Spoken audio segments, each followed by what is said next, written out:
Your stitches should not be ripping in your journals. Today we are doing a video of 10 tips that makes them hold in place and very strong, plus some bonuses, so make sure that you stay tuned all the way through the end. Hi, I'm Ingrid Carlsen, and I am so glad that you're here with me today. We are doing our kind of part 2 from our pocket folio, and if you haven't checked out that video, then I will have it linked down below in the description, as well as the free printable. It's a full free print kit that you can download today and start printing and creating with, so make sure you get your copy. And today we are doing the insert that goes inside of our folio. Whenever I am starting out a new signature, the first thing that I'm going to do is pick out my papers. I usually pull out papers first and then decide how many I want, but generally I stay between 3 and 10 sheets of paper. This is going to depend on how chunky you want your books to be. If you want them less chunky, do less pages for your signatures.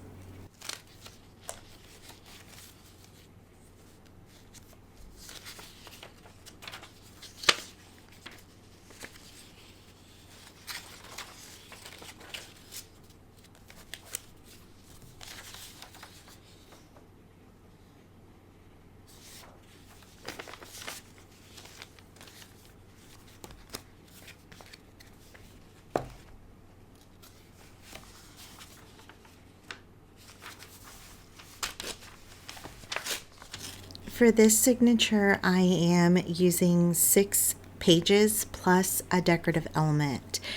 In this case, my decorative element is a handmade doily that I did, and I did a video probably a few months back on how to do this, so if that's something that you're interested in, I will try to link it down below. And it looks super cute in the finished project.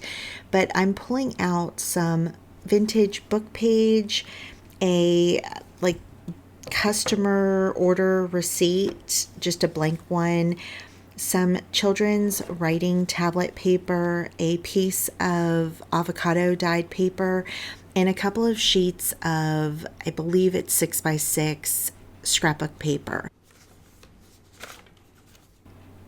The simplest way that I have found, or maybe just the way that I stumbled on and I've just kept creating like this, is I find a piece of paper that I know I'm going to use, and then I cut it down kind of to the highest that I want my papers to be. And then this is going to be my template, so to speak, for the rest of the papers. If they go a little higher or a little lower or a lot lower, I don't mind. I like to have that variation in my signatures, but keep that in mind when you're building it. If that's not something that you like, you can just cut your papers down.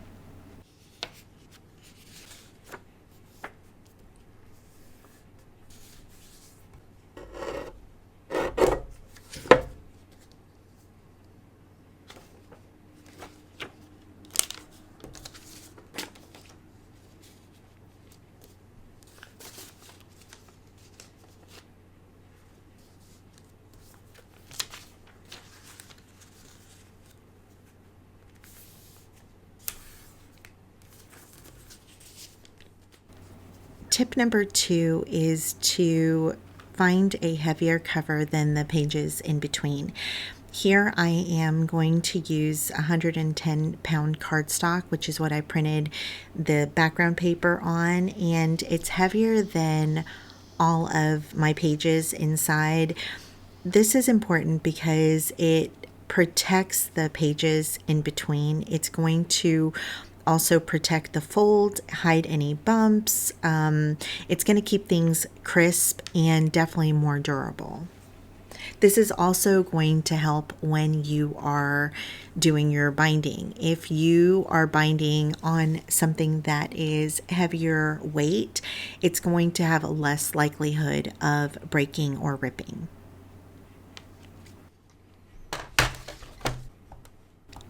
A lot of times I like my pages to be peeking through either on top, on the bottom, on the side, or all of the above.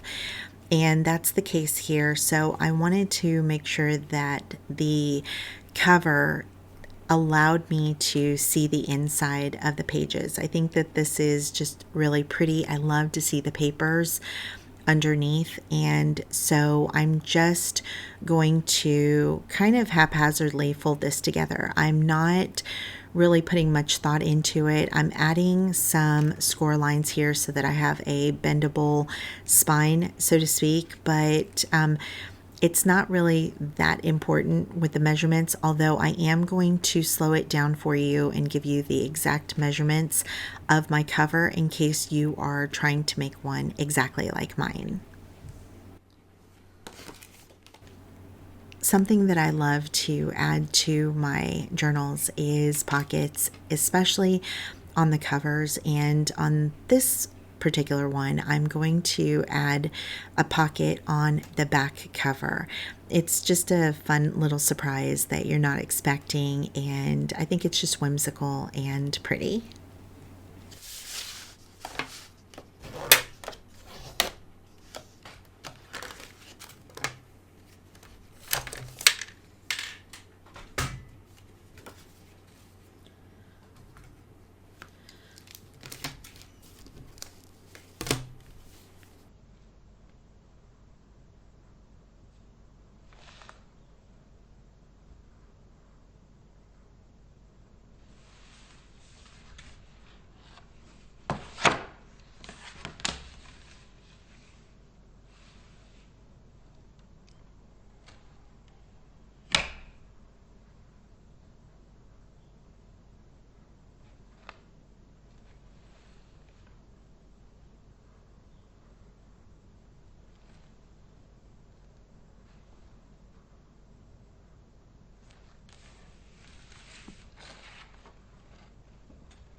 As I was putting my signature inside of the cover, I saw this garment tag and I got side railed. I want to add a couple of these inside of the pages of the journal, so I'm going to go ahead and start building them. Now you can make your own tags using manila folders, or you can also use manila colored cardstock, which is what I had on hand, and I just cut some paper up so that it was in shapes of rectangles, and then I'm going to take an index card and using some brown and red I'm going to make a color that looks like that reinforcer, and it's starting to look pretty good. I think it needs a little more brown. I'm also going to, while I have my paint out, make some in green and red as well, because I think those would be really pretty that I can use at another time, and I can have them ready in my stash.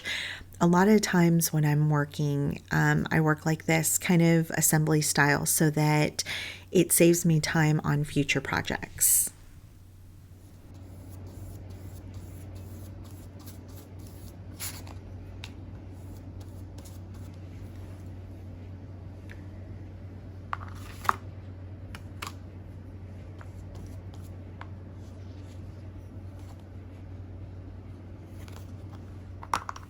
Tip number 3 is one of the only impertinent tips that I have, and this one is one that you cannot skip, and that is to clip your signatures to your cover before you start binding. I know it looks like, well, you don't really need to, they're not going to move, but I promise you they're going to move. And I think I have a few videos back where I actually forget to clip them. I don't know how, and it ended up in a mess. So you don't want to do this. On other things like measuring, which is tip number 4, I do kind of eyeball things, and I'm going to tell you exactly how. I'm going to find my center point just by eyeballing it. Then I come down, again eyeballing, about 1/2 inch on the top and on the bottom, and then I like to find a middle point between the either top or the bottom and the center point, and that is where I put my holes. It's not perfect, it's not measured out precisely, but it seems to work. Another little kind of trick that I have to do this is I like to run my owl around from the edge to the edge, and for some reason this helps me to locate the center easier. Tip number 5 is when you are using your owl to punch your holes, keep it perpendicular and flat so that it goes through all of the papers all at once.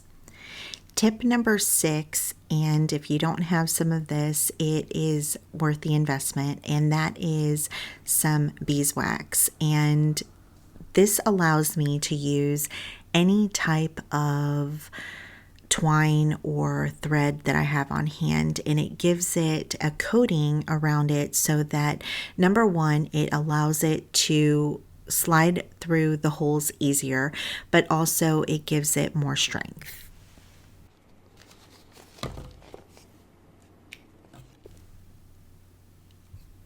Tip number 7 also has to do with the owl, and that is to twist it when you are making your holes. Sometimes you just want to jab through it, and it makes some holes bigger than others. You can see that on my top hole, which is what I did.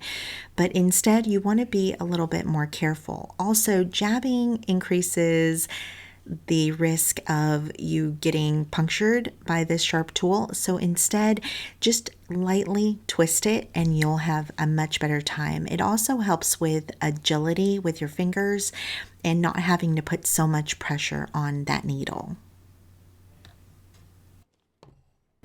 And speaking of needles, that is our tip number 8, which is to use a blunt needle. I believe these are bookbinding or tapestry needles. I believe also that I purchased this one at Daiso, and if you have one of these in your area, it's a really great resource. If not, I will try to see if I can find any and link them in my Amazon storefront if you need a little direction. You can check that out in the description below. Using a blunt end is really great, and for some reason it works better than a pointy normal needle. Maybe because it's rounded at the end, it slides through the holes easier, and it allows the needle to kind of stay within the hole and not try to make other holes, if that makes any sense. And so that's definitely, it's not a you have to have, but it's definitely one of those resources that just makes your life a little easier. Although I'm not giving you the step-by-step on how to do the pamphlet stitch, I do have 2 other videos, one a long form and also another one that is a short, if you want to check that out in order to properly execute a pamphlet stitch in my way. Maybe it's not the executive way, but it's the way that I do it. But you can definitely watch the video. I've left the full process in without any cuts so that if you needed to, you can slow this down or even mute me so that you can watch how to do it. Another bonus tip that I can give you is to try to keep your thread taut.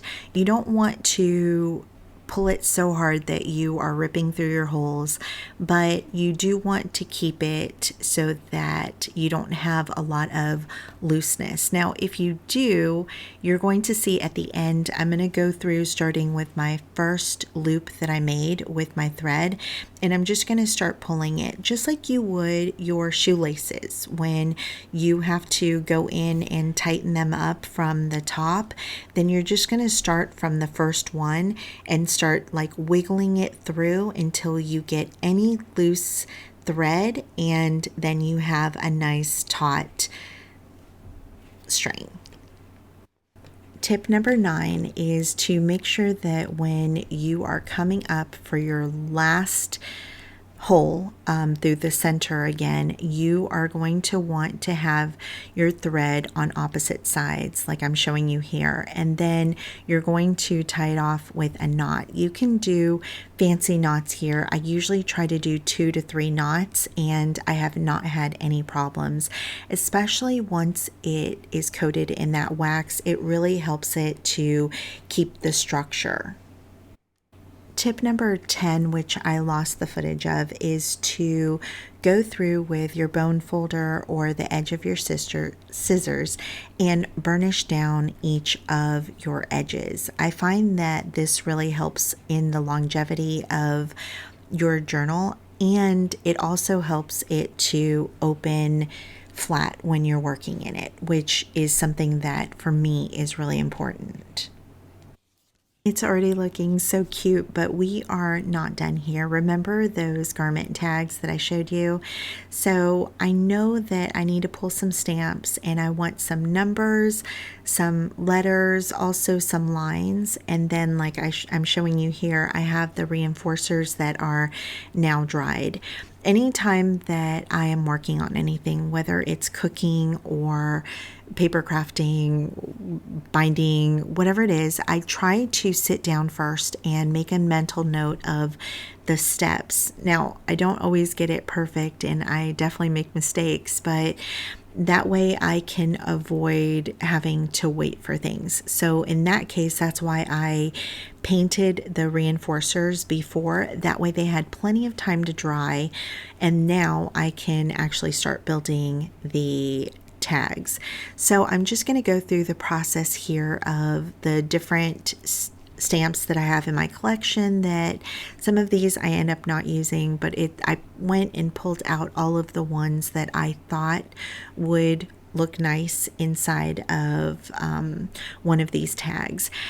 I think that in the future, what I would do is because my booklet was more, or it has more pastel colors, I kind of feel like I would have liked to use more pastel colors instead of the black and red. But honestly, it wasn't until I watched it on the video that I realized that. So I might make more and add those.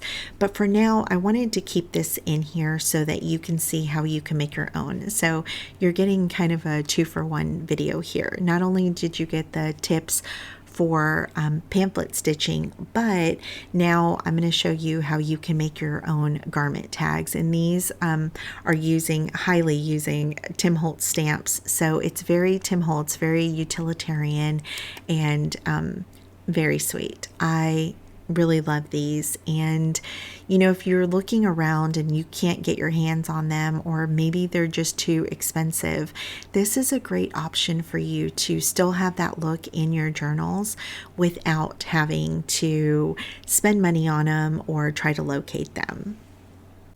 I'm going to leave you for a few minutes while you enjoy the visuals of making these tags, as well as the yummy paper sounds, and I will be right back.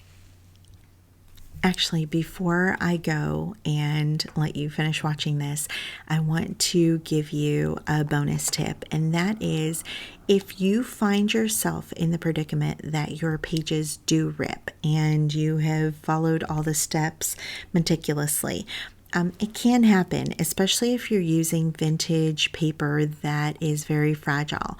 And so what you can do with that is, one of my favorite uses is masking tape. I love having masking tape around. It's usually sitting on my desk at all times. And this can definitely save your page. If you need to, you can just reinforce it. And let's say it completely comes out of the binding, then you can use it as a tip-in, like I'm going to show you in a little bit using these tags.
I wanted my tags to be interactive so that I can use the backs for journaling or maybe even decorate on the fronts, which is probably what I'll do.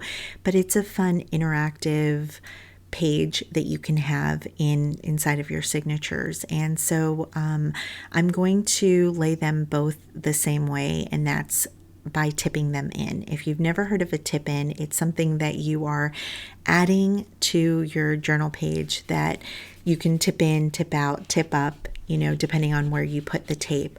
I'm going to lay the tape on the front, and then I'm going to lay about the same amount of tape on the back side, and this allows that little flip process. Something really important to note here, though, is that you do not want the tape to go past your edge to allow it to move freely.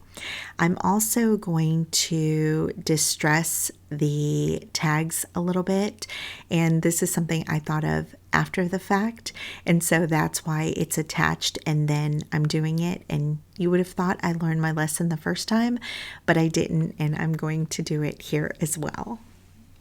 And wait till you see how sweet this looks inside of the pocket folio. Isn't that adorable?